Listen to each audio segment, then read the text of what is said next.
ಒಬ್ಬ ಎಲ್ಲೋ ಒಂದು ಕಡೆಗೆ ಯಾವುದೋ ಆಟ ನೋಡ್ತಾ ಇದ್ದಂತೆ. ಆಟ ನೋಡುವಾಗ ಅವನಿಗೆ ಏನೇನೋ ಅದು ಬೀದಿ ಒಳಗೆಲ್ಲ ತೋರಿಸ್ತಾರಲ್ಲ ಆಟಗಳನ್ನು, ಯಾವ್ಯಾವುದೋ ಆಟ ನೋಡ್ತಾ ನೋಡ್ತಾ ಭಾಳ ಸಂತೋಷ ಆಯಿತು. ಒಂದು 20 ಪೈಸಾ ಕೊಟ್ಟ, ಹೊರಟ.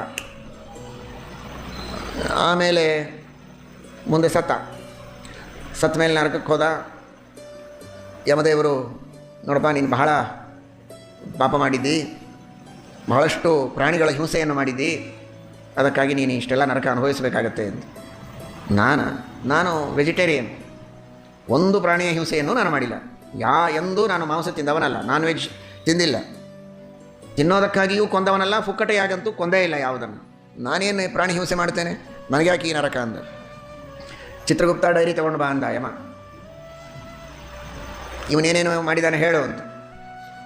ಆಗ ಅವನು ಹೇಳ್ತಾ ಇದ್ದಾನೆ ಡೈರಿ ತೆಗೆದು, ಇಂಥ ದಿವಸ ಇಷ್ಟೊತ್ತಿಗೆ ಇಂಥ ಒಬ್ಬ ಆಟಗಾರನಿಗೆ ಇವನು 20 ಪೈಸಾ ಕೊಟ್ಟ. ಹೌದೋ ಇಲ್ವೋ? ಹೌದು, ಕೊಟ್ಟಿದ್ದು ನಿಜ. ನೆಕ್ಸ್ಟ್ ಆ 20 ಪೈಸಾ ತೆಗೆದುಕೊಂಡು ಹೋಗಿ ಅವನೊಂದು ಕಬ್ಬಿಣದ ಮಳಿ ತೊಗೊಂಡು ಬಂದ. ಅದು ನನಗೆ ಗೊತ್ತಿಲ್ಲ, ನಿನಗೆ ಗೊತ್ತಿರಲಿಕ್ಕಿಲ್ಲ, ಅವನು ತಂದದ್ದು ನಿಜ.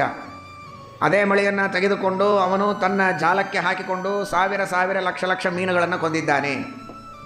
ಹೀಗಾಗಿ ಆ ಎಲ್ಲ ಮೀನುಗಳನ್ನು ಕೊಂದ ಪಾಪ ನಿನ್ನ ಅಕೌಂಟಿಗೆ ಬಂದಿದೆ. ಅದಕ್ಕೋಸ್ಕರ ನೀನು ಅವನು ಕೊಂದವನಿಗೂ ನರಕ, ನಿನಗೂ ನರಕ. ಓಹೋ, ಹಾಗಾದರೆ ನಾನು ನೇರವಾಗಿ ಕೊಲ್ಲದೇ ಇದ್ದರೂ ಅದಕ್ಕೆ ಸಹಾಯ ಮಾಡಿದಂತೆ ಆಯಿತು ಅನ್ನೋದಕ್ಕಾಗಿ ನನಗೆ ಪಾಪವೇ? ಹೌದು. ಇದರ ತಾತ್ಪರ್ಯ ಇಷ್ಟೇ, ಕಥೆಯ ತಾತ್ಪರ್ಯ. ಇವನು 20 ಪೈಸಾ ಕೊಡೋದು ತಪ್ಪಲ್ಲ, ಯಾರಿಗೆ ಕೊಡ್ತಾ ಇದ್ದೇನೆ ಅನ್ನೋದನ್ನು ನೋಡಬೇಕು. ಅವನು ಯಾವುದಕ್ಕೆ ಉಪಯೋಗಿಸ್ತಾನೆ ಅನ್ನೋದು ಗೊತ್ತಿಲ್ಲದೆ ಇದ್ದರೆ ಅಂಥವರಿಗೆ ಕೊಡೋದು ಸರಿಯಲ್ಲ.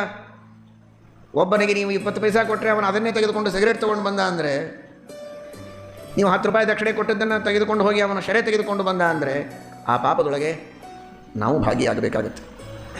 ಅದಕ್ಕೋಸ್ಕರವಾಗಿ ಯೋಗ್ಯರಿಗೆ ದಾನ ಮಾಡಬೇಕು ಅಂದರೆ ಸದ್ವಿನಿಯೋಗ ಮಾಡ್ತಾರೆ ಅನ್ನೋ ವಿಶ್ವಾಸ ಇರಬೇಕು, ಅಂಥವರಿಗೆ ದಾನ ಮಾಡಬೇಕು.